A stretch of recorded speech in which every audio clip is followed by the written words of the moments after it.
Hello दोस्तों, आज हम लोग क्लास 10 संस्कृत अध्याय 3 का ऑब्जेक्टिव क्वेश्चन को देखते हैं। चलिए देखते हैं। पहला क्वेश्चन कहता है मैथिल कोकिल के नाम से कौन प्रसिद्ध था। चलिए दोस्तों आप लोग बताइए, मैथिल कोकिल के नाम से कौन प्रसिद्ध था। विद्यापति, नारायण पंडित, कालिदास, वेदव्यास। तो दोस्तों इसका आंसर क्या होगा? Vidyapati, option A.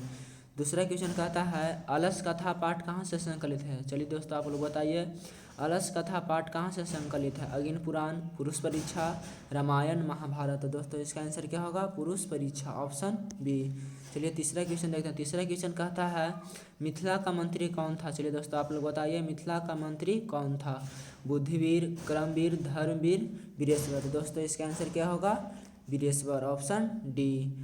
चौथा क्वेश्चन देखते हैं। चौथा क्वेश्चन कहता है मनुष्य को कौन नष्ट कर देता है। चलिए दोस्तों आप लोग बताइए, मनुष्य को कौन नष्ट कर देता है। धन, धर्म, आलस, कोई नहीं। दोस्तों इसका आंसर क्या होगा? आलस, ऑप्शन सी। अगला क्वेश्चन देखते हैं। पांचवा, भीषण भूख लगने पर भी कौन कुछ नहीं कर सकता। चलिए दोस्तों आप लोग बताइए, भीषण भूख लगने पर भी कौन कुछ नहीं कर सकता। आलसी, निर्बल, सचित्र, निर्धन। तो दोस्तों इसका आंसर क्या होगा? आलसी, ऑप्शन ए।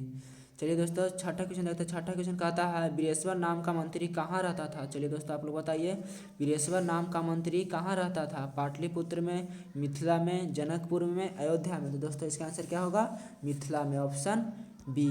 अगला क्वेश्चन देखते हैं। अगला क्वेश्चन कहता है आलसियों को कौन अन्न और वस्त्र देते थे। चलिए दोस्तों आप लोग बताइए, आलसियों को कौन अन्न और वस्त्र देते थे। बुद्धिवीर, कर्मवीर, धर्मवीर, वीरेश्वर। तो इसका आंसर क्या होगा दोस्तों?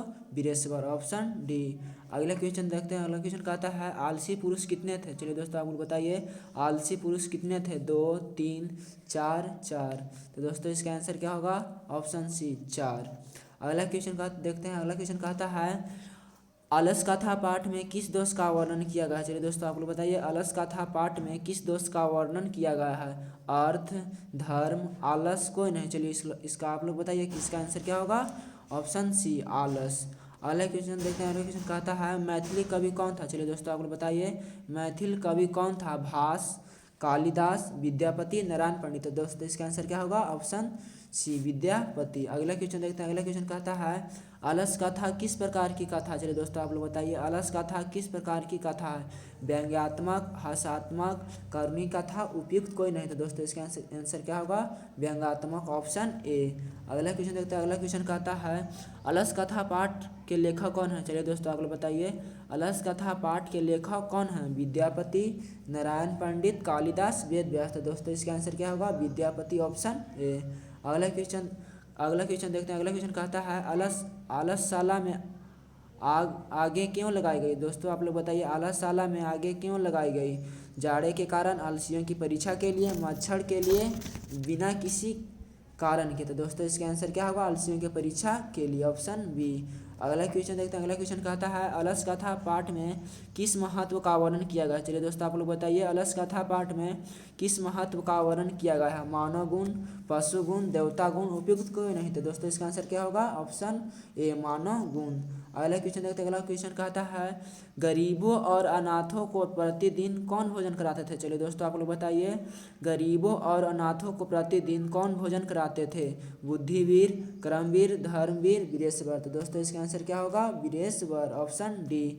अगला क्वेश्चन देखते हैं। अगला क्वेश्चन कहता है करुणी के बिना किसकी गति नहीं है। दोस्तों आप लोग बताइए, करुणी के बिना किसकी गति नहीं है। धूर्तों की, पतितों की, वाचालों की, आलसियों की। तो दोस्तों इसका आंसर क्या होगा?